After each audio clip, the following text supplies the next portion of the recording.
कोई भी केस हम क्रैक करते हैं ना, वो मुश्किल ही होता है। साइबर को क्रैक करना आसान काम नहीं है। आपकी फेक आईडी बना दी थी, कैसे, क्या हुआ? डीजीपी रहते हुए आप सोचिए, अभी भी बना ले रहे हैं वो। हाँ। किंतु जब मैं डीजीपी पोस्ट पे था तब उन्होंने बना डाली। सबसे बड़े लेवल पे हनी ट्रैप का शुरू हुआ कि आप फेसबुक पे हो, आपका फ्रेंड रिक्वेस्ट कोई आएगा, कोई may be some beautiful lady और गर्ल, कोई फ्रंट फेस ऐसा रखेंगे वो। इस कहानी में जो हमारा विक्टिम है, he is about 70 years old। जो स्कीम्स आती हैं क्या कहीं ना कहीं टेररिस्ट फंड से भी जुड़ी हैं, आप ऐसा मानते हैं? स्कीम्स नहीं जुड़ी है, हाँ, इन्होंने साइबर क्रिमिनल्स लगा दिए कि इंडिया के लोगों से पैसा वसूलो, लूटो और उस पैसे से कहीं ना कहीं टेरर फंडिंग करो। मैं सोच रहा था कि 66 लाख का पप्पी, इतने में तो लग्जरी कार्स आ जाती हैं, ये कैसे हुआ? आजकल सब कुछ आदमी सोचता है ऑनलाइन खरीद लेंगे, तो उसने खूब सारा सर्फिंग किया, नेट किया, ये किया, बच्ची को दिखाया, जो बेस्ट उनको डॉगी लगा नेट पे, वो उन्होंने सिलेक्ट कर लिया, वो 15,000 का। सेक्सटॉर्शन के बहुत सारे केसेस आते हैं। किसी भी फॉर्मेट में आप ऑनलाइन हो गए और ऑनलाइन में आपका जो है फोटो जो है क्लिक हो गया दोनों एक साथ, जी, ठीक है ना, स्क्रीनशॉट बन गया, तो वो सेक्सटॉर्शन वहाँ से शुरू। पुलिस एनकाउंटर की खबरें अक्सर अखबारों की सुर्खियां बनती हैं, लेकिन क्या आपने कभी साइबर एनकाउंटर के बारे में सुना है? नमस्कार, मेरा नाम है ध्रुव मिश्रा और आज हम आपको अपनी नई सीरीज जिसका नाम है गैंग्स ऑफ डिजिटल पुर में आपको ऐसे शख्स से मिलाने जा रहे हैं जिन्होंने साइबर क्राइम करने वालों के दिल में ऐसा खौफ भर दिया था कि वो उनका नाम सुनकर ही भागने लगते। जी हां, आज हमारी खास मेहमान हैं उत्तराखंड के x DGP Ashok Kumar ji. Sir, आपका बहुत बहुत स्वागत है हमारे शो में। धन्यवाद सर, पुलिस एनकाउंटर के बारे में तो बहुत सुना है, पर ये साइबर एनकाउंटर क्या है? देखिए, साइबर एनकाउंटर भी जैसे एक नॉर्मल एनकाउंटर होता है, जो नॉर्मल अपराधी होते हैं उनके साथ पुलिस का एनकाउंटर है, मुठभेड़ है। एनकाउंटर को हम आजकल थोड़े दूसरी टर्म में देखने लग गए हैं, अदरवाइज एनकाउंटर मीन्स आमना सामना, इजंट इट? तो वही है जो साइबर अपराधियों से जब पुलिस का एनकाउंटर होता है, उनका आमना सामना होता है, उसको हम साइबर एनकाउंटर्स बोलते हैं। अच्छा सर, इस साइबर एनकाउंटर के दौरान ऐसा कौन सा केस था जो आपको बहुत मुश्किल सा लगा हो कि यार ये तो पुलिस से भी दो हाथ तेज चल रहे हैं? नहीं, केसेस तो कोई भी केस हम क्रैक करते हैं ना, वो मुश्किल ही होता है। साइबर को क्रैक करना आसान काम नहीं है। इवन मेरी अपनी फेक आईडी बना दी थी। अच्छा जी सर, आपकी फेक आईडी बना दी थी, कैसे, क्या हुआ? डीजीपी रहते हुए आप सोचिए, अभी भी बना ले रहे हैं वो। हाँ। किंतु जब मैं डीजीपी पोस्ट पे था तब उन्होंने बना डाली। अच्छा, तो फेक आईडी में होता क्या है, लोग उसको आईडी हैक भी बोलने लगते हैं। वो आईडी हैक्ड नहीं है, वो बस आपकी इंटरनेट से फोटो उठाते हैं और एक नई आईडी बनाती है अशोक कुमार आईपीएस नाम से, ठीक है। तो फेक आईडी बना के उन्होंने आगे क्या, मतलब कोई क्राइम कर लिया था या कुछ? आगे वो क्या करते हैं ना, फिर हमारी प्रोफाइल से फ्रेंड्स को ढूंढ के फ्रेंड रिक्वेस्ट भेजते हैं उन लोगों को। फ्रेंड रिक्वेस्ट कुछ लोग एक्सेप्ट कर लेते हैं, जब वो एक्सेप्ट कर लेते हैं तो फिर उनसे वो मांग करने लगते हैं। अच्छा। कभी बोलेंगे कि भाई मेरा एक जानकार है सीआरपीएफ वाला, वो अपना सामान बेच के जा रहा है, वो सब खरीद लो तुम उससे, ठीक है। कभी बोलेंगे मेरे को अभी अर्जेंटली कुछ पैसे का जरूरत है, आप डाल दो। वो आदमी समझ आया डीजीपी को क्या जरूरत होगा, तो इसलिए उन्होंने मुझे रिपोर्ट किया कि साहब ऐसी रिक्वेस्ट आ रही है, ठीक है। तो उस केस को हमने रजिस्टर किया, तो पता चल गया ट्रैक करके कि क्रिमिनल मेवात के हैं। अब मेवात एरिया आप समझ सकते हैं, राजस्थान और थोड़ा सा यूपी और हरियाणा का, तीनों का बॉर्डर लगता है ना। भरतपुर, नू और मथुरा साइड का ये पूरा बॉर्डर एरिया है। तो वहाँ पे जैसे कि जामताड़ा एक बहुत बड़ा हेडक्वार्टर हो गया है, आजकल मेवात भी उतना ही बड़ा हेडक्वार्टर हो गया है साइबर क्रिमिनल्स का। तो हमने इतना तो ट्रैक कर लिया क्रिमिनल वहाँ के हैं। अब वहाँ जाकर के पुलिस भेजी हमने, वहाँ जाके पकड़ना आसान नहीं है। क्यों, क्या परेशानी आई पकड़ने में? पकड़ने में परेशानी ये आती है ना कि देखिए, जो भी ये क्रिमिनल है कहीं ना कहीं लोकल सपोर्ट से बैठा रहता है। अच्छा। हाँ, और उनका जाल फैला रहता है कि पुलिस आएगी तो उनको एडवांस इन्फॉर्मेशन हो जाती है। जब उनको एडवांस इन्फॉर्मेशन हो जाती है तो गायब हो जाते हैं, ठीक है। हमने लोकल पुलिस, डीजीपी राजस्थान के, उन सब से भी सपोर्ट लिया, तो वो भी आसानी से तैयार नहीं होते। कहीं ना कहीं आपने देखा पहले भी, जैसे अभी ये बहुत अच्छा केस अभी हरियाणा पुलिस ने किया, एक साथ 5-7 हज़ार पुलिस भेज के पूरे के पूरे गाँव को घेर के उन्होंने छावनी बना के, हाँ छावनी बना के रखी। तो मैं तो दूसरे स्टेट से जा रहा हूँ, मतलब वहाँ से जा करके इतना आसान नहीं होता है, तो वो वहाँ से भागने में सफल हुए। But we made it a prestige case कि इसको नहीं छोड़ना है। तो हम ट्रैक करते रहे। वो मोबाइल भी बदलते हैं, मोबाइल पे नंबर भी दूसरे use ताकि पकड़े ना जाए। यस, ताकि पकड़े ना जाए। फाइनली वो विशाखापट्टनम तक गए क्रिमिनल्स, और हम मतलब मेवात से लेके विशाखापट्टनम, नॉर्थ इंडिया से साउथ इंडिया पहुंच पूरा, गए। और उसको हम लगातार ट्रैक करते रहे, और हमने उनको मेवात के बाद पता नहीं चलने दिया कि हम ट्रैक कर रहे हैं। ओके। दे थॉट कि पुलिस भाग गई होगी। 15 दिन, एक हफ्ता रुके मेवात में और नहीं सफल हुए। तो वो जो है विशाखापट्टनम जाके जब उनको हो गया कि अब तो पुलिस चली गई होगी, तब they started back their journey. उसमें हम शुरू से साथ थे, तो दे वर ट्रैप्ड। तभी आपने धावा बोल के पकड़ लिया उनको। अच्छा, क्योंकि गांव में जब रहते हैं तो ज्यादा सेफ जोन में रहते हैं। तो जब मूवमेंट में, मोबिलिटी में है, तब उतना सेफ जोन नहीं है, तब तो उनके साथ हजारों की भीड़ नहीं है। बिल्कुल। तो we track them to this level कि फाइनली दे वर अरेस्टेड। वैसे तो हर केस मुश्किल है, साइबर का पकड़ना कोई केस आसान नहीं है। Yes. अच्छा सर, एक टाइटल लिखा आपने, विश कन्या, हनी ट्रैप। सर वैसे तो हनी ट्रैप किसी भी उम्र में आदमी हो सकता है, अच्छे अच्छे लोग हो जाते हैं, तो वो क्या मामला था? देखिए, हनी ट्रैप का जो कहानी मैंने बनाई है उसको फर्स्ट स्टोरी बनाया है, क्योंकि सबसे पहले जो साइबर फ्रॉड है ना, इस तरह से शुरू होता है। सबसे पहले होता है लॉटरी जी, उसकी भी मैंने एक कहानी अपनी किताब में लिखी है, आनंदा होटल के रिसेप्शनिस्ट के साथ किया। बिल्कुल। जो उसके बाद सबसे बड़े लेवल पे हनी ट्रैप का शुरू हुआ कि आप फेसबुक पे हो, आपका फ्रेंड रिक्वेस्ट कोई आएगा, कोई may be some beautiful lady और गर्ल, कोई फ्रंट फेस ऐसा रखेंगे वो कि आप अट्रैक्ट हो जाएंगे। आपको पहले वो पूरा प्रोफाइल पढ़ते हैं, देखते हैं कि इस बंदे को कैसी चीज़ें पसंद है, उस तरह का आपको ट्रैप करेंगे। तो आप सोचते हैं चलो एक आपने फ्रेंड रिक्वेस्ट एक्सेप्ट कर ली। अब क्वेश्चन तो ये है ना कि आदमी को थोड़ा सा सोचना चाहिए। इस कहानी में जो हमारा विक्टिम है, he is about 70 years old। अच्छा, 70 साल का आदमी हनी ट्रैप के उसमें यस, फंस गया था। और वो अकेला है, लाइफ में बोरियत हो रही है, उसके बेटे ने उसको कनेक्शन दे दिया, कंप्यूटर दे दिया, फेसबुक सिखा दिया थोड़ा सा। अच्छा। तो उसके लिए नई दुनिया आ गई, अचानक से वो दुनिया में काम करने को मिल गया, बोरियत भी दूर होने लग गई। बट कोई लंदन में posing to be in London, some lady, and वो उनको फ्रेंड रिक्वेस्ट भेज रही है, तो ऐसे में थोड़ा सोचना बनता है। भारत में रह के लंदन में नहीं भाई, कोई क्यों एक एजेड आदमी को, एक यंग लेडी क्यों फ्रेंड रिक्वेस्ट भेजेगी? क्या पता इसके पीछे कोई मोटिव हो। बिल्कुल। अगर हम ये सोच लेंगे तो अलर्ट रहेंगे, बट हम ये नहीं सोचते। तो उसने वो फ्रेंड रिक्वेस्ट एक्सेप्ट कर ली। धीरे धीरे वो उसको इमोशनली उससे बात करने लग गई। ठीक है, तो उसको लगा तो बड़ा कंफर्ट जोन है, मैं तो अकेला था, मैं इससे कोई बात ही नहीं करता था, यहाँ तो बहुत अच्छी बातें हो रही हैं। तो स्लोली गॉट अटैच्ड इमोशनली। फिर उसने अचानक एक दिन कहा कि मुझे जो है इंडिया में आना पड़ रहा है, क्योंकि मेरे कोई अंकल जो है लंदन की अपनी प्रॉपर्टी डिस्पोज ऑफ करना चाहते हैं, तो उसके लिए मुझे पेपर वेपर लेने आना है। तो ही थॉट कि चलो ये भी अच्छी बात है। तो वो इंडिया में आने का उसने दिल्ली का प्लान बना लिया। Victim is from Dehradun. अच्छा। हाँ, victim is from Dehradun, it's a real life story.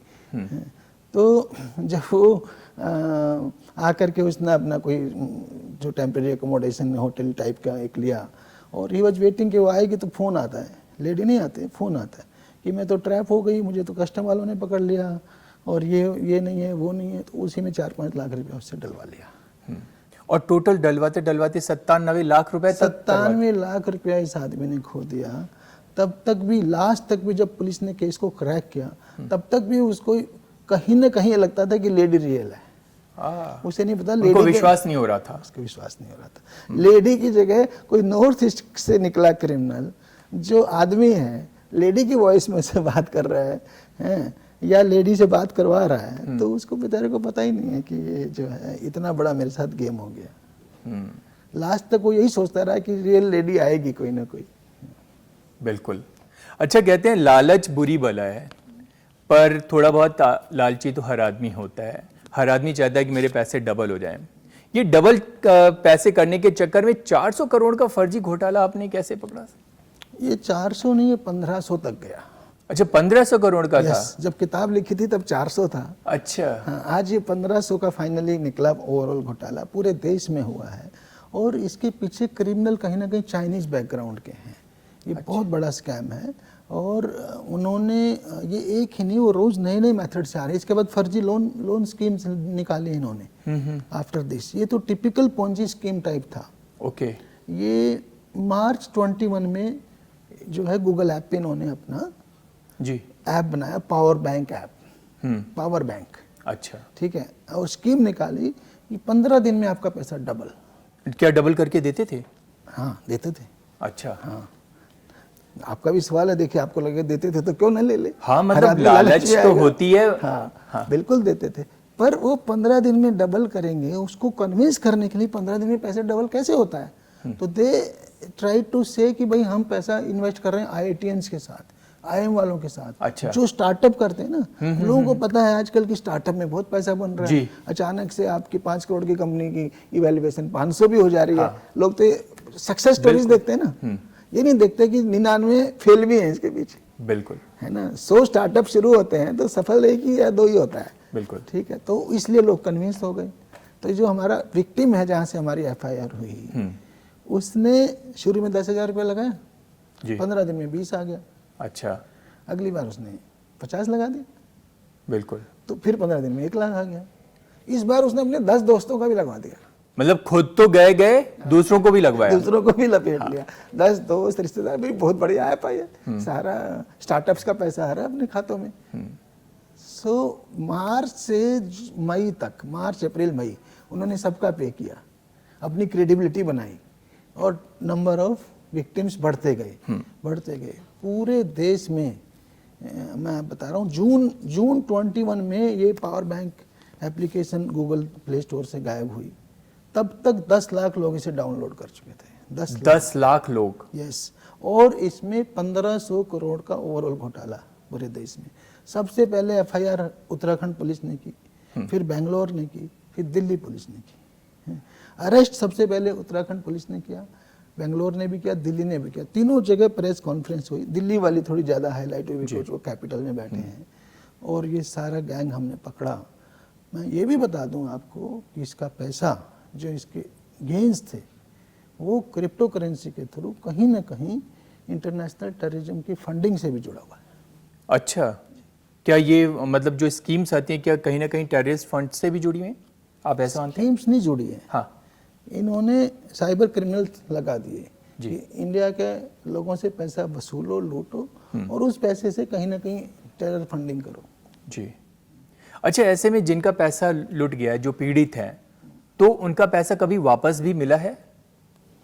मिलता है, हाँ, कभी कभी मिलता है, हमेशा सफलता नहीं होती, किंतु बहुत बार मिल जाता है। जब हम टाइमली ब्लॉक हो जाता है पैसा, टाइमली अकाउंट होल्ड हो जाता है। तो टाइमली ब्लॉक होने के लिए कितनी समय के अंदर पुलिस पे रिपोर्ट करनी चाहिए, या फिर आपको ऑनलाइन रिपोर्ट करनी चाहिए?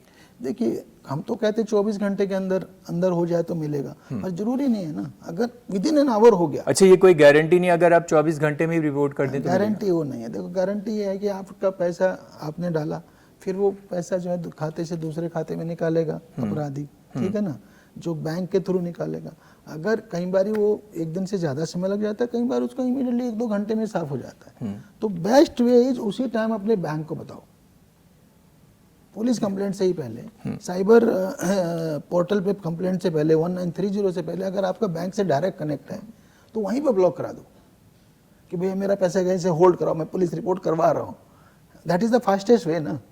पुलिस पे हज़ारों केस आते हैं, वॉल्यूम बहुत ज़्यादा है, तो एनसीआरपी बनाए इसी पर्पज़ से बनाए। तो आप जितना विद इन 24 आवर्स आपकी रिपोर्टिंग हो जाएगी, तो चांस रहेगा कि पैसा आपका ब्लॉक हो जाए और अगले अकाउंट में ट्रांसफ़र ना होने पाए।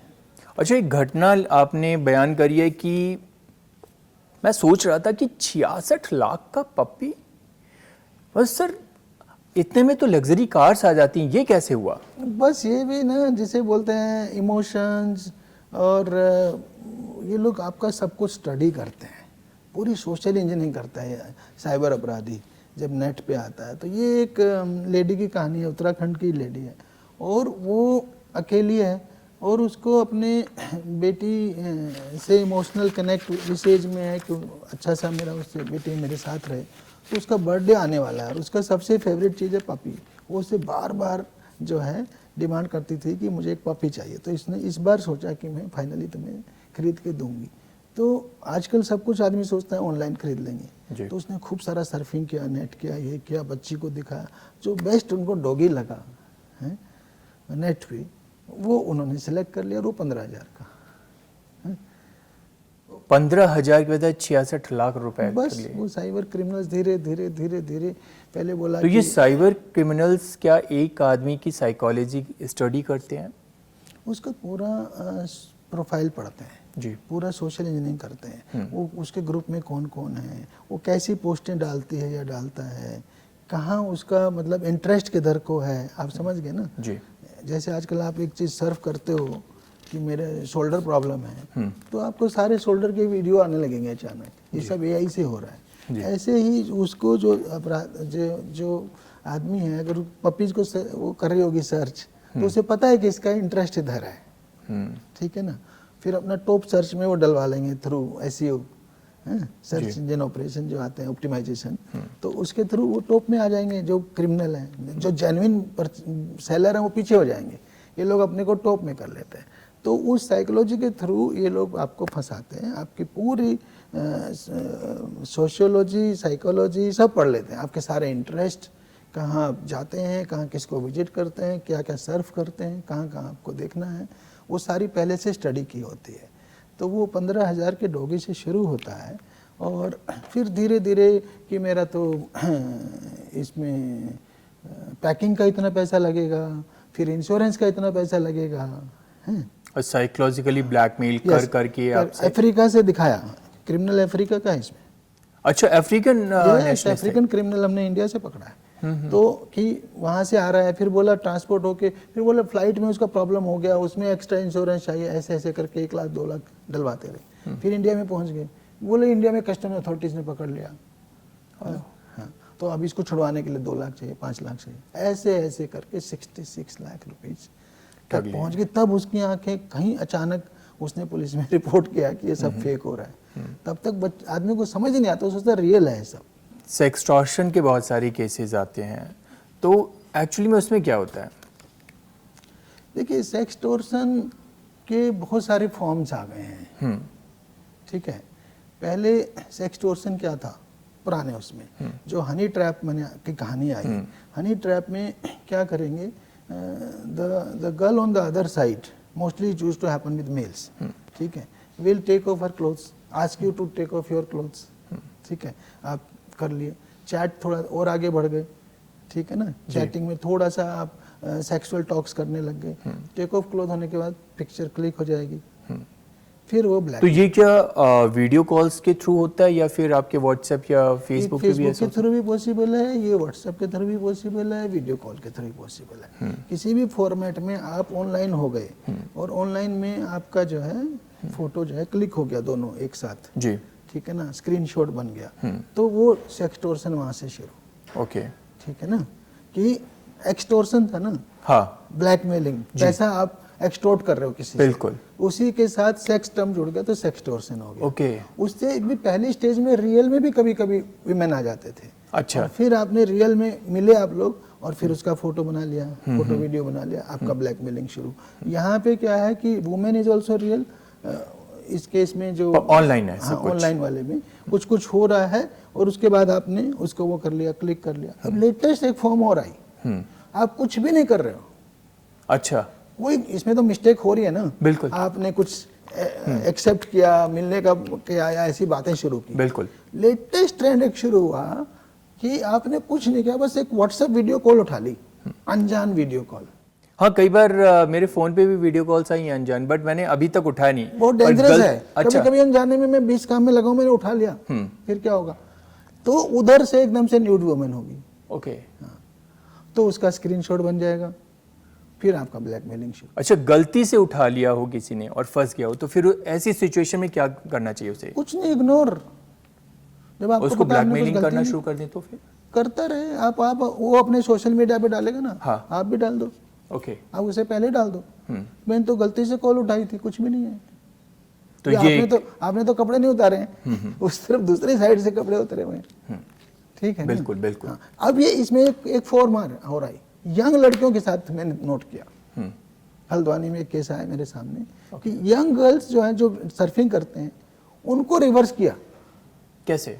उनको भी इसी तरह वीडियो कॉल किया यंग मेल ने, और फिर उसके साथ कोई फोटो बना लिया, अच्छा, ठीक है, या स्क्रीनशॉट बना लिया, और उसके बाद उसको मतलब रिवर्स भी हो सकता है, ये वुमेन्स ही नहीं, मेल्स में भी। Yes okay. सेक्सटोर्शन शुरू किया कि you send me your nude pics, otherwise हम तुम्हारे पेरेंट्स को भेज देंगे। ये ओह, बच्ची डर गई, नहीं समझे कि मेरी ऐसी फोटो चली जाएगी पेरेंट्स के पास। उसने अपनी न्यूड पिक्स भेज दी, न्यूड पिक्स भेज दी, तब तो रियल ब्लैकमेलिंग शुरू हो गई,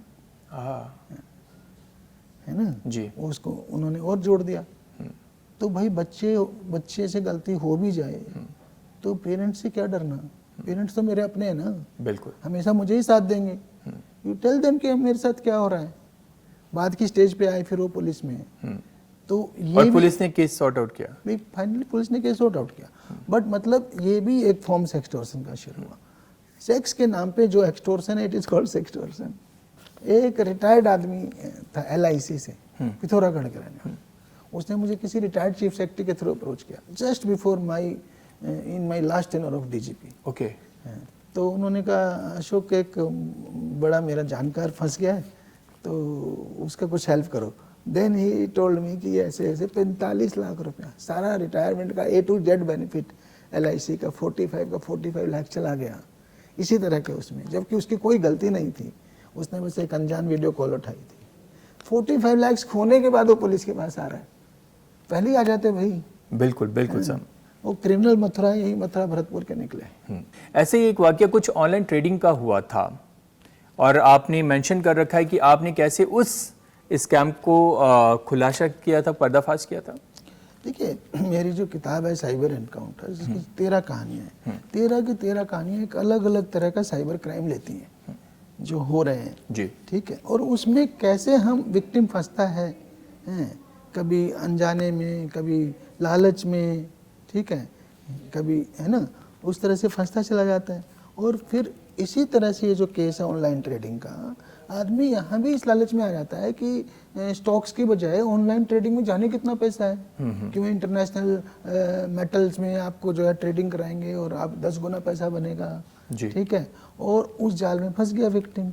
उस जाल में फंसने के बाद उसने देखा उसका पैसा तो बड़ा तेजी से डबल हो रहा है, ट्रिपल हो रहा है, उसका बैंक अकाउंट में भी दिखा रहा है, हाँ, ठीक है, अपडेट कर रहा था, अपडेट कर रहा है। तो उसको लगा मेरा पैसा तो बढ़ता जा रहा है, 3 लाख हो गया, 4 लाख हो गया। तो तब उसने तो मामला कहाँ फंसा तब जब उसने पैसे को निकालने की कोशिश की। अच्छा, हाँ, निकाले तो निकला ही नहीं, क्योंकि वो रियल नहीं मतलब था। पैसा दिखा रहा है आपके अकाउंट में, मतलब उस वेबसाइट के अकाउंट पे अपडेट हो रहा है, पर आप पैसा निकाल नहीं पा रहे हैं। निकाल नहीं पा रहे, बिकॉज वो पूरी वेबसाइट ही फर्जी है। अच्छा, तो पुलिस ने इसका पर्दाफाश कैसे किया, क्या कैसे ट्रैप किया, क्या फॉलो किया? देखिए, पुलिस फाइनली ओवरऑल जो पर्दाफाश करती है डिजिटल फुटप्रिंट्स पे जाती है, ठीक है ना। और अपराधी कितना भी शातिर हो, कितना भी बदमाश हो, फुटप्रिंट्स तो छोड़ता ही है, ठीक है। तो जो फिजिकल क्राइम्स होते हैं उसका एडवांटेज है कि उसमें फुटप्रिंट्स बहुत ज़्यादा हैं। आप आएंगे, आप जाएंगे, आप रुकेंगे, इतनी देर के ही बहुत सारे फुटप्रिंट हो गए। बिल्कुल, आजकल तो डिजिटल वर्ल्ड है, CCTV में कहीं ना कहीं आपका आना रिकॉर्ड हो जाएगा, आपका जाना रिकॉर्ड हो जाएगा, मौके पे भी कुछ ना कुछ छूट जाएगा जब आप क्राइम करते हो। तो ये डिजिटल वर्ल्ड में भी जो भी आप कर रहे हो, जिस भी आप IP एड्रेस से बातें हो रही हैं, वो सब कहीं ना कहीं हम सब ट्रैक करते हैं, बिल्कुल, A to Z। और फाइनली A to Z किस डिवाइस से ऑपरेशन हुआ है, कहाँ से हुआ, किस लोकेशन से हुआ है, ऐसे ऐसे काम करके ट्रैक करते हैं। अच्छा, जब आप ऐसे अपराधियों को पकड़ते हैं तो उनकी मानसिकता क्या होती है, मतलब जब आप स्टडीज करते हैं उनके बारे में? उनको कोई गिल्ट होता ही नहीं, they think they are too smart, they are over smart, जनता बेवकूफ़ है, उनको कोई गिल्ट नहीं होता। देखिए, चोर और डकैत को बड़ा गिल्ट भी होता है ना, बिल्कुल, कि मैं कुछ अपराध कर रहा हूँ। इनको तो लगता है मैं ओवर स्मार्ट हूँ, इसलिए दुनिया को बेवकूफ़ बना रहा हूँ। अच्छा, नए तरीके के अपराध हो रहे हैं, साइबर अपराध में हर दिन प्रगति हो रही है, ठीक है। तो अभी हम थोड़ी देर पहले बात कर रहे थे कैसे डिजिटल अरेस्ट कर लिया जाता है, और मैं पिछले कुछ दिनों में ऐसी खबरें पढ़ रहा था कि नोएडा में भी काफ़ी ऐसी खबरें हुई हैं। तो डिजिटल अरेस्ट बेसिकली क्या है? देखिए, ये 2 लेटेस्ट जो अपराध मैंने नोट किए हैं, वैसे तो ये हर 15वें दिन एक नया अपराध निकालते हैं जी। इनका मेथड मैं बता दूं, ये पूरे साइबर क्राइम के कोर्सेज कराते हैं। अच्छा, इनका मतलब प्रॉपर क्या ट्रेनिंग चलती है? यस, ओह, IIT की ट्रेनिंग में आप 1 साल में 2 लाख रुपए देते हो, हाँ, 6 महीने का, 1 सेमेस्टर का 1 लाख, ये 15 दिन के कोर्स का 1 लाख ले लेते हैं। इतना उसकी वो है। तो बड़े वो जो कराने वाले, कोर्स कराने वाले बहुत स्मार्ट हैं, वेल ट्रेंड है, सब कुछ है। और बाकी फिर ये जामताड़ा वगैरह के 10वीं पास या 10वीं फेल भी आकर के इसमें साइबर क्रिमिनल बन जाते हैं। 15 दिन में उनको एक टेक्निक सिखा देंगे, ये ऐसे मैसेज भेजना है, ऐसे करना है, ऐसे पैसा डलवाना है, तो वो कोर्स कराते हैं। तो ये हर बार एक नई टेक्निक निकाल लेते हैं जी। कभी केबीसी फ्रॉड है ना, कभी वो जो OLX फ्रॉड कि भी OLX में मैं सामान बेच रहा हूँ, मैं आर्मी का बंदा हूँ, मेरी रुड़की से ट्रांसफर नागालैंड हो गया, मैं इतना सामान कहाँ लेके जाऊँगा, 5 लाख का सामान 50,000 में बेच रहा हूँ, ले लो भाई। केबीसी में आपकी लॉटरी निकली है, तो भाई आपने केबीसी में लगाया नहीं था तो कैसे निकलेगी। बिल्कुल। तो ऐसे ऐसे करके ये नए नए मेथड्स निकालते रहते हैं। तो हर 15वें दिन एक नया क्राइम, कोई ना कोई मेथडोलॉजी आ जाती है। बट जो बड़े लेवल पे जो 2 नए क्राइम नोट हुए हैं पिछले 5-6 महीने में हैं, बल्कि तो कहूँगा सबसे पहला है उसमें voice cloning. Voice cloning, yes. उसमें क्या करते हैं? वॉइस क्लोनिंग में बेसिकली आपकी या आपके रिलेटिव की वॉइस को क्लोन कर लेंगे, ओके। AI के थ्रू, जो डीप फेक बोलते हैं ना आजकल। ऑडियो वीडियो इतने डीप फेक होंगे कि आपको पता ही नहीं चलेगा कि असली नहीं है। ठीक है, ये मान लिया आप हस्बैंड वाइफ हैं, आपके बेटे की वॉइस आप दोनों जानते हैं जी। ठीक है, आपको बेटे की वॉइस क्लोन कर ली उन्होंने, फिर आपको बोलेंगे आपका बेटा किडनैप हो गया। अच्छा। फिर बोलेंगे इसको छुड़वाना है तो 5 लाख रुपए डालो। ठीक है, तो वो बोलेगा क्या बेकार की बातें करो, आदमी शॉक भी हो जाएगा। तो थोड़ी देर बाद उसके गले बेटे की आवाज़ आएगी, पापा डाल दो, ये मेरा चाकू मेरे गले पे लगाओ, मार देंगे मुझे। तो बच्चा आदमी शॉक हो जाता है कि सोचता है तो रियल में मेरे बेटे की आवाज़ आ रही है। तो फाइनली तैयार हो जाता है, पैसे डाल देता है। कभी बोलेंगे एक्सीडेंट हो गया, हॉस्पिटल जा रहे हैं और डॉक्टर कह रहा है 2 लाख रुपये अभी डालो नहीं तो ऑपरेशन करना है। तो ये आपका फियर भी है जिसमें आप ट्रैप में आ जाता है। अदरवाइज थोड़ा तो वेरीफाई करोगे, थोड़ा तो सोचोगे बेटे को वहाँ जाने नहीं था तो एक्सीडेंट कैसे हो गया है? या कहीं ना कहीं से क्रॉस नंबर चेक करेंगे। बट ये लोग इतने बदमाश हैं, जब आपका नंबर स्विच ऑफ हो रहा होता है उस टाइम पे कॉल करेंगे। अच्छा। पहले चेक कर लेते हैं। तो भी हमारे पास और मेथडोलॉजी होती है जो हम कंफर्म कर सकें कि ये मेरा बेटा रियल में है या नहीं है, मेरी वाइफ रियल में है कि नहीं। सिंपल सी बात है, आप उससे एक बड़ा सवाल पूछ लो कुछ घर का, दादा का क्या नाम है, वेरीफाई कर लीजिए। हाँ, एक सिंपल, अच्छा बेटा ये तो बता तेरी दादी का नाम क्या है, दादी कहाँ है अभी आजकल, जिंदा भी है कि नहीं। क्रिमिनल जो इंटरनेट पे नहीं, वो क्रिमिनल वो नहीं रिसर्च करे होंगे, वैसे पूरी सोशल इंजीनियरिंग करके रखते हैं आपके बारे में। हो सकता है उसका आंसर भी उनके पास हो। तो आपको ऐसा एक क्वेश्चन पूछना चाहिए जो आपके सोशल मीडिया पे नहीं है कहीं भी। बिल्कुल। अच्छा सर, फिर इनसे बचाव का तरीका क्या है? देखिए, मैं तो यही कहूँगा कि पैनिक में नहीं आना, नंबर 1। नंबर 2, पॉसिबिलिटीज पे सोचना है कि ये पॉसिबिलिटी के रेल में है भी कि नहीं है। ठीक है। नंबर 3, हमें वेरिफिकेशन जरूर करना है। ये मान के चलें कि पॉसिबल है कि फेक कॉल हो, तो हमें वेरिफिकेशन जरूर करना है कि हम ऐसा एक सवाल डाल दें, जो भी मेरा रिलेटिव, बेटी, वाइफ, बच्चा जिसको क्लेम कर रहा है होने का, जो उसे आपके सोशल मीडिया पे ना हो। जो सवाल कि मेरे घर में मान लिया कोई सामान है, आपका कंप्यूटर कौन से कोने में रखा है या आपके ग्रैंडफादर का नाम क्या था, इस तरह का कोई ना कोई एक सवाल डाल देंगे तो मेरे हिसाब से वो नहीं आंसर कर पाएंगे, उसी में आप समझ जाओगे। आप फ़ोन को वेरीफाई करें, जहाँ वो ऑफिस गए हैं, कहीं और गए हैं, उसका फ़ोन नहीं लग रहा तो उसके दोस्त के थ्रू पूछ सकते हैं कि भाई आज स्कूल आया था, बच्चा कहाँ है। बच्चा वो खुद ही बोलेंगे बच्चा तो स्कूल में ही है, या कि वो तो ऑफिस में ही है, कोई बड़ा बच्चा तो ऑफिस में बैठा हुआ, मेरे सामने बैठा हुआ है। तो ये वेरिफिकेशन बहुत ज़रूरी है। अच्छा सर, मैं समझ रहा हूँ साइबर क्रिमिनल से निपटने के लिए पुलिस को मतलब किस तरह की चुनौतियों का सामना करना पड़ता है? चुनौतियाँ तो देखिए बहुत हैं। अभी आपका वो एक सवाल रह गया था, उसका मैं बीच में बात करूँगा। बट चुनौतियाँ हमारे पास बहुत हैं कि एक तो ये जो साइबर क्राइम की जो दुनिया है, इसमें वॉल्यूम बहुत ज़्यादा है जी। पूरे उत्तराखंड की बात करूं तो टोटल साल में 15,000 प्लस कंप्लेंट्स है। इतना टोटल दूसरा क्राइम नहीं है। सोचिए आप, सारे 15,000 सिर्फ साइबर क्रिमिनल्स उत्तराखंड के। अच्छा। पूरे देश में तो 22 लाख का आंकड़ा पार कर चुका है एक साल में। तो इसकी वॉल्यूम इतनी ज़्यादा है कि मेरी कैपेबिलिटी नहीं है उसको हैंडल करने की। मैं सारे केसेस ले ही नहीं पाता, इतनी मैन पावर ही नहीं है।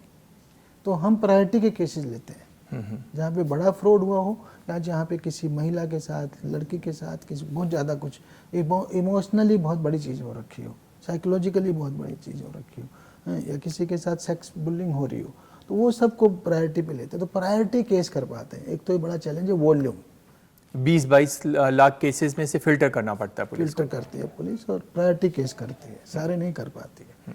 दूसरा चैलेंज है साइबर क्रिमिनल दुनिया में किसी भी कोने में होता है। जी। मेरी अपनी जो किताब अभी साइबर एनकाउंटर जिसकी हम चर्चा की है, उसके क्रिमिनल अफ्रीका के हैं, कोई नॉर्थ ईस्ट का है, कोई महाराष्ट्र साइड से पकड़ के ला रहे हैं, कोई जामताड़ा से ला रहे हैं, कोई मेवात से ला रहे हैं। तो सोचिए आप, हजारों मील दूर बैठा है क्रिमिनल। फिजिकल क्रिमिनल कहाँ जाएगा? मैक्सिमम उत्तराखंड से वेस्टर्न यूपी आता है, मैक्सिमम। बिल्कुल 95%, 99% of our cases of criminals एक स्टेट से दूसरे भाग जाएगा। दूसरा भी मैक्सिमम 200-300 किलोमीटर का रेडियस, बिल्कुल उसके बियॉन्ड वो ऑपरेट नहीं करता। उसके लिए भी तो ऑपरेशन मुश्किल है ना, उसे फिजिकली आना है, फिजिकली जाना है, रास्ते में कहाँ पकड़ा जाए, है ना। तो ये सोचो, हजारों मील कहाँ, अफ्रीका तो कई हजार मील, तो इसलिए इनको पकड़ना हमारे लिए मुश्किल है। तीसरा, फिर दूसरी जगह जाके पुलिस काम करेगी तो ऑपरेशन आसान तो नहीं है। वो तो अपने घर में बैठा हुआ है, जामताड़ा वाला पूरे गांव को इकट्ठा कर लेता है, 5-5 हज़ार लोग। आप 5-10 लोग जाएंगे, क्या करेंगे? तो वो इंटरस्टेट जो है ना ऑपरेशन प्लस इंटरस्टेट पुलिस का ऑपरेशन, वो सब आसान नहीं है। और चौथा जो इंटरनेशनल क्रिमिनल है, उसके लिए जो ये एमलेट वगैरह जो ट्रीटीज हैं, ये सब ये भी आसान नहीं है। मतलब तो लास्ट बता दूं, सज़ा बहुत कम है साइबर क्राइम के केसेज में। क्या सजा है? अभी तो 3 साल 5 साल ये सब वाले केसेज हैं। फिर हम 400 मैक्सिमम टू मैक्सिमम किसी भी केस में, मतलब फिर हम उसमें अभी आईपीसी के धाराएं लगाते थे, जिसमें भाई 420 लगा दिया। फ्रॉड, फोर्जरी लगाने पे बड़ी सजा होती है 10 साल। तो फोर्जरी में बेलेबल नहीं आसानी से। तो ये मेरा मतलब है कि इनको एक्ट्स को भी और स्ट्रॉन्ग करने की जरूरत है। जो आईटी एक्ट है वो वीक है, वो चेंज नहीं हुआ अभी। जी, आईटी एक्ट वो कमजोर है, उसको मजबूत करने की जरूरत है। डिजिटल अरेस्ट कुल मिलाकर के उसका नाम है कि जब आप फिजिकली अरेस्ट नहीं होते हो, डिजिटली अरेस्ट हो जाते हो। तो आज की डेट में अपराधी बहुत सारे तरीकों में, जैसे सेक्सटोर्शन ही है, तो वो दूसरी जब आपको आसानी से नहीं पैसा देते हो, तो वो ये शुरू कर देते हैं कि पुलिस वाले के पास आपका वीडियो क्लिप चला गया है जी, या स्क्रीनशॉट चला गया, और पुलिस वाला कहता है कि मैं अब तुम्हें अरेस्ट करने वाला हूँ, ठीक है, और आपको बैठा करके फिर वो कहेंगे कि पैसा मंगवाओ। और पुलिस वाला वो स्क्रीन पे आके व्हाट्सएप कॉल करके बोलेगा कि बिल्कुल व्हाट्सएप कॉल भी करेगा, अपने बैकग्राउंड में भी थाना बना देगा, तो उसको विश्वास हो जाएगा कि पुलिस वाला है। एक केस ऐसा ही आया था कि बोलेंगे आपका पार्सल आया है, आपके नाम से आया है, और हमने खोला तो इसमें ड्रग्स निकली, तो अब आप पे तो एनडीपीएस लगेगा। क्या पुलिस वाले जनरली ऐसी कॉल करते हैं? मतलब ही नहीं उठता, वो क्यों ऐसा करेगा? अगर पुलिस वाले को बुलाना होगा तो आपको सीधे थाने बुलाएगा। यस, आपको व्हाट्सएप वीडियो कॉल वगैरह नहीं करेंगे। मतलब वो ऑब्वियसली आपको व्हाट्सएप से कह सकता है कि आप थाने आइए, पर इस टाइप से वीडियो कॉल करके कि आप सामने बैठे रहिए, सामने बैठे रहिए, इधर उधर नहीं हिलेंगे, हैं, ये जो डिजिटल अरेस्ट है वो रियल में नहीं करेगा। किंतु आपके ऊपर कि ड्रग्स का चार्ज हो गया, आप सीबीआई से बोल रहे हैं, एनसीबी से बोल रहे हैं, और आप यहाँ से हिलेंगे नहीं, और अब आप पैसा मंगाइए, नहीं तो आपका जो है इसको केस फाइनली केस लॉज होने वाला है।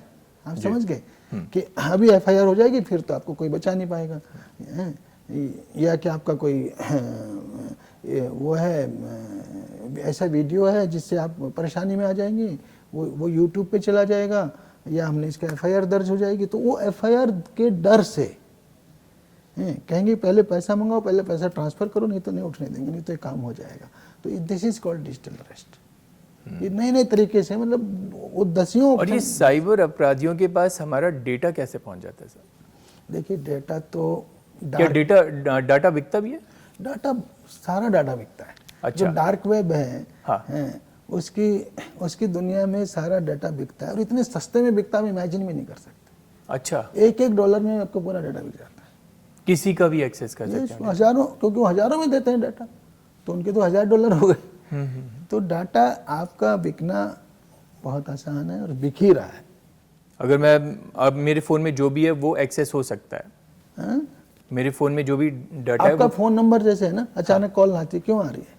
क्योंकि आपका फोन किसी के पास गया, नहीं तो नहीं जाना चाहिए ना जी। तो फिर आपका और डिटेल भी गया कि इस फ़ोन नंबर पे क्या क्या सर्फिंग हो रही है, क्या क्या किस चीज़ में इंटरेस्टेड है ये फ़ोन नंबर, वो डाटा भी चला गया। आपके पास तभी तो फ़ोन आएगा ना कि आपके जिसमें आपका इंटरेस्ट है वही वाले लोग आपको फ़ोन कर रहे होंगे। तो फिर आपके सोशल मीडिया से सोशल इंजीनियरिंग करेंगे, आपका ट्रैवल हिस्ट्री, आपका सब कुछ हिस्ट्री निकाल लेते हैं। तो डार्क वेब की दुनिया में आपका सारा डाटा बिक रहा है, कहीं ना कोई लूपहोल कहीं ना कहीं खोज लेते हैं ये लोग। और मैं तो ये भी साथ में लोगों को कहना चाहूँगा कि ऑनलाइन वर्ल्ड में 100% सेफ कुछ नहीं है। अपने को आपको अलर्ट रख के चलना है, हर चीज़ पे क्वेश्चन मार्क लगा के चलना है। ऑनलाइन बैंकिंग हो या कुछ भी हो कि हर जगह फ्रॉड पॉसिबल है, हर जगह फ्रॉड पॉसिबल है। हम लोग अपना कार्ड दे देते थे ना जी, ऐसे ही पैसे देने के लिए होटल में, तो अफ्रीका वालों ने स्टार्ट किया था शुरू में, उसी से क्लोनिंग हो जाएगी कार्ड की, फिर आपका। तो एनीवेयर फ्रॉड इज पॉसिबल। हमें इन हर कदम पे अलर्ट रहना है और एक नए नए तरीकों की जानकारी भी रखनी है, अपडेटेड भी रहना है कि अब अपराधी कौन सा नया तरीका अपना रहे हैं। क्योंकि जब तक आपको नहीं पता होता ना, जैसे ये वॉइस क्लोनिंग है, अब आप दुनिया सुन लेगी कि वॉइस क्लोनिंग है क्या, तो आप अलर्ट रहोगे, आप आसानी से जाल में नहीं आओगे। फेक आईडी है, लोग सोच रहे 10,000 भी मांग रहे हैं, दे दो, इसकी कोई प्रॉब्लम होगी। अब आपको पता है कि इस तरह के फेक शुरू हो गया, तो जितना आप अपडेटेड रहोगे उतना भी बचोगे। तो मात्र एक ही उपाय है साइबर क्राइम से बचने का, वो है जागरूकता। आप जागरूक रहें, सावधान रहें, तभी आप इससे बच सकते हैं और अपडेटेड रहें। अपडेटेड रहें। धन्यवाद सर हमसे बात करने के लिए।